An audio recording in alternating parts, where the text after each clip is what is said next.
Hello everyone. On Fridays and Saturdays, we have public holidays in our country. These 2 days we are usually free. There are no classes or work, so I can get a lot of free time. And in today's video, I will share with you what I usually do on my holidays and how I spend my free time.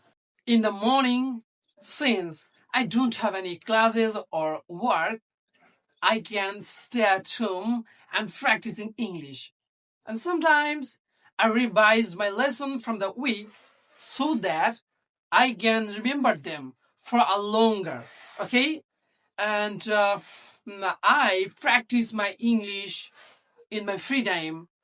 On Fridays and Saturdays, I practice my English little extra time because I have a lot of free time, okay? And I really enjoy practicing English, so I make sure to do it.